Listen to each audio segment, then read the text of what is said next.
here? Yeah. And we go here, cross a little bridge, and then we follow the creek, and we have another little bridge. We stay on this side of the creek, and we'll come up, up, up, up. See the waterfall? Yeah. And then on our way back, we'll come this way. See everything else? Mm-hmm. Okay. Sound good? Yeah. This is Emma, my 8-year-old niece.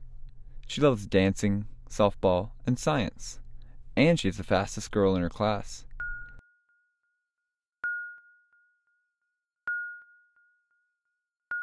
She's also part of a generation who have only known a world with cell phones, video games, and computers.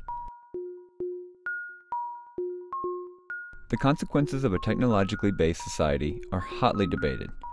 Video games, computers, and television are often blamed for the decline in children's participation in outdoor activities.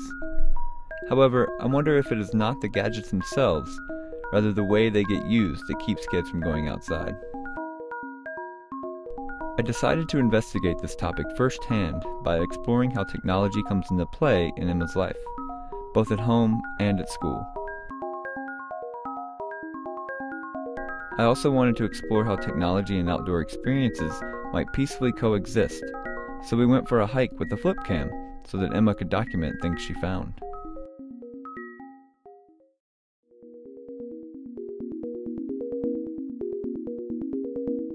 Like many children, Emma spends most of her waking hours at school. I was curious about how much technology gets incorporated into her educational curriculum, and whether or not it actually helps her learn more. Our symmetrical figures. We've also been talking about different types of lines. Everybody show me a vertical line. My name is Megan Devlin. I'm a 3rd grade teacher at Glenville Elementary. So we have our acute angle. Who can show me? We use a variety of technology in the classroom. The first thing that we use every single day are the Promethean Act boards. I use it to teach my lessons. I have my notes on that. I have illustrations, pictures of what I'm talking about. But I also have interactive things where the kids are able to sort. If we're talking about consumers and producers, they're able to sort the consumers and the producers. If we're talking about lines of symmetry, they're able to go up to the board and actually draw those lines of symmetry. So that's an extremely interactive part of the classroom, and again, it's used on a daily basis. I also use digital cameras a lot so that, again, they can apply those real-world applications to what it is we're learning in the classroom. And along with that, we've got our iPod Touches that are new this year that we've been able to practice math skills with, do photo stories with. We pull out the flip cams. We're constantly on interactive websites. We type up our papers. So we use technology throughout the school year and throughout the school day in just whatever way that it fits into the lessons.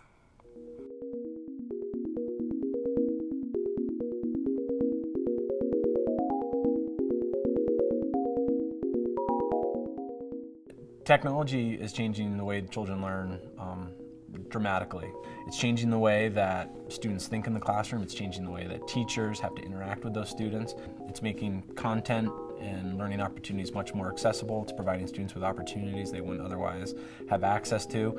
It's providing opportunities for areas in special education like adaptive assistive technology, resources that are helping all students learn, and it's providing information and learning opportunities at the fingertips of the students.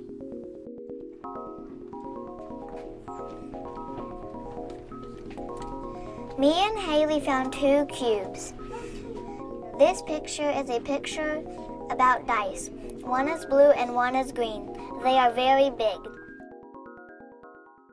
I would definitely say the kids get involved and excited about using technology in their lessons. It's something that's just a part of their everyday life. So if you're bringing technology into the lessons, then you're actually, again, it makes it less scary for them. It's just part of what they do. You want to move on to iPods? Yeah! Today we have the opportunity to use the iPod Touches to actually take pictures of these objects in real world, and then we're going to come back into the classroom and also use those iPod Touches to do a photo story and actually have the opportunity to explain what those pictures are. So you will use the information that you've learned in class to tell me what you took a picture of and what those pictures are. So I've given you... In terms of the advantages that technology brings to the teaching and learning process, there's a wide body of research out there that speaks to the elements that it can bring, things like engaging and motivating students more powerfully, providing them those opportunities to develop deeper, more critical thinking skills, providing them opportunities that they might otherwise not experience, being able to go on a virtual field trip, being able to go look firsthand at famous paintings or at data sets collected from researchers around the globe. So it's providing that rich experience, contextualized oftentimes in learning situations, and in a way that makes the learning more accessible for all the students in the classroom.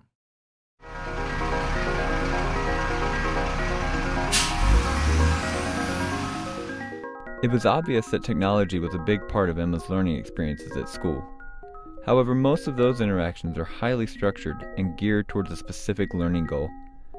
I was curious to see how her interactions with technology at home were different, and whether or not they tended to be purely for entertainment. I'm Candace, and I'm Emma's mom. When Emma is not at school, she's here. Usually when they're around the house, they're playing with checkers or card games or the Wii. She plays a lot. She's recently got the computer put in her room, so Emma likes to play on the computer. Emma takes dance 3 days a week, sometimes on Saturdays. So she's very active. She likes to play softball. She likes to go hang out with her friends and play things with them. She plays with Barbies, typical girl stuff, likes to do her makeup, her nails, and things like that. So she stays very busy. I'd say Emma's definitely typical 8, 9-year-old third grader. She does her schoolwork pretty well. Emma gets pretty good grades. She gets A/B honor roll all the time. So she just, she's pretty well rounded, I would say.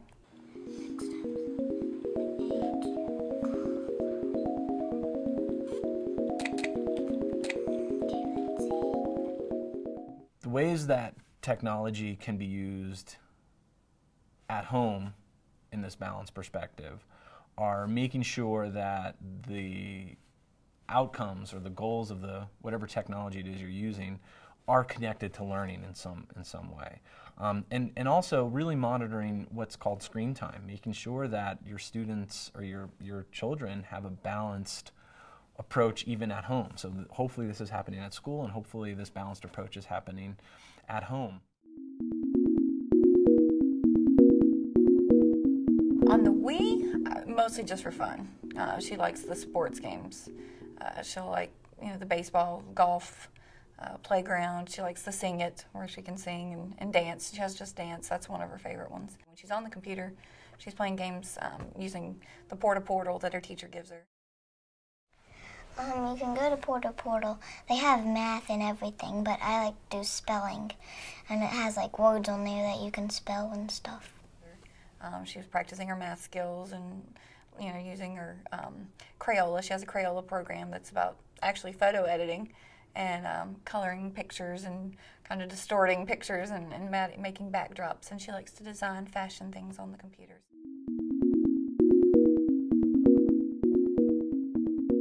Some of the more promising applications right now for students are, and I don't think we necessarily need to differentiate between younger students and older students, are, in my opinion, what we could call this blank canvas software. So these are the tools out there that are allowing students to create everything from Google Docs to the drawing programs that are out there to the digital storytelling programs that are offered free online like VoiceThread.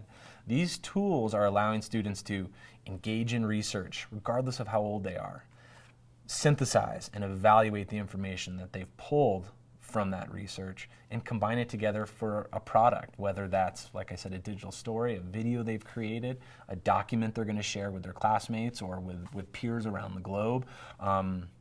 And these programs, these blank canvas programs, simply provide the framework or the infrastructure for students to do that. And they lend to creativity and exploration. So that idea of blank canvas software certainly is one of the more promising ways in which we're thinking about educational technology, or the tools that are being offered out there. Many people, including myself, believe it is very important for children to have outdoor experiences, There is a growing disconnect between children and the natural world, and technology is often seen as the enemy. However, I believe that technology can supplement a child's outdoor experiences, providing more learning opportunities. The more kids know about the world around them, the more they'll care about it. Emma had never seen a large waterfall before, so we decided to hike to one known as the Cascades in Giles County, Virginia. Emma brought her backpack, a walking stick that she made, and a flip cam. While we hiked, she kept an eye out for things she thought were interesting. I don't know what this is, but it smells, it's very foamy, and it's white.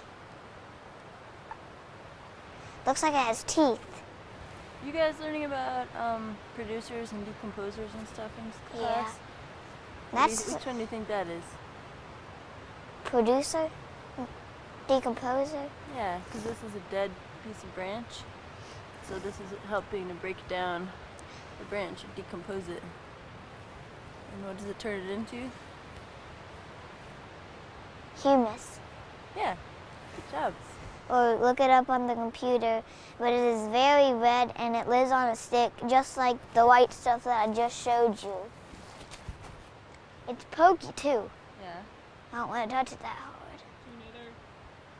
It's got A little, pine cone? Kinda does look like a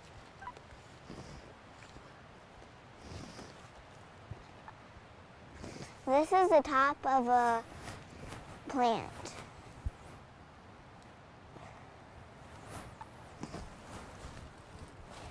And I can still not figure out what that stuff is. It's blue and it's not white. This is a worm. He lives right down in that hole. And he's very brown and he has a bunch of dirt on him. That's the dirt that came off of him.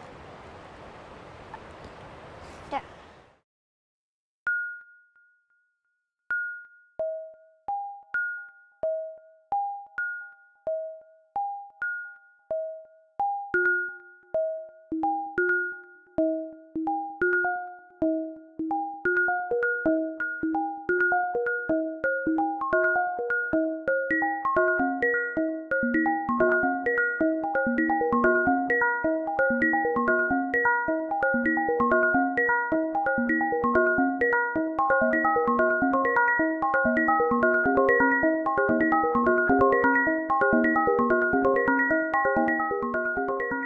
Let's look at this one.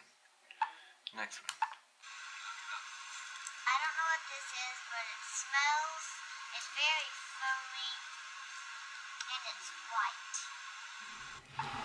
I'm going to type in a white mushroom. Try white, foamy mushroom.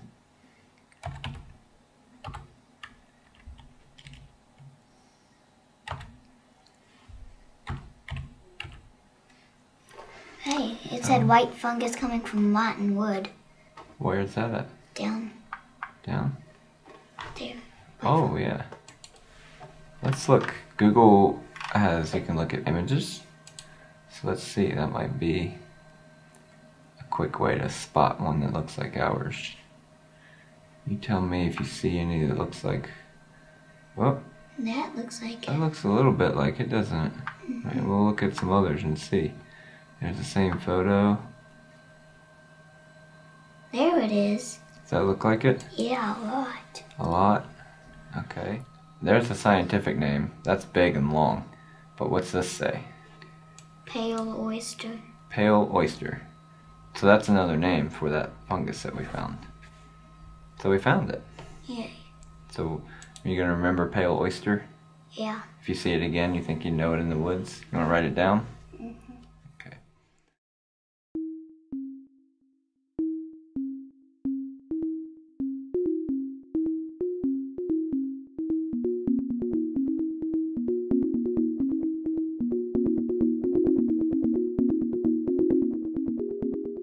When I set out to make this film, I knew I wouldn't get a definitive answer about technology's impact on children's lives.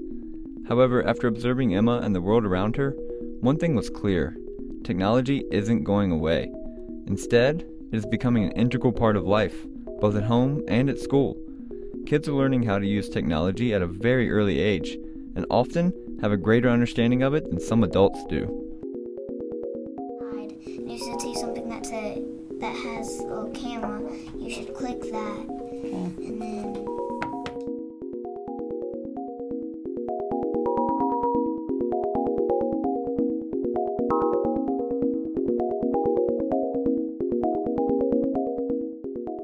Technology will only become a bigger part of our lives, and we must prepare children accordingly. However, it is important to maintain a sense of moderation as well, ensuring that children spend just as much time outside as they do inside. As I experienced with Emma, the two worlds can overlap, and the result can be a very positive thing.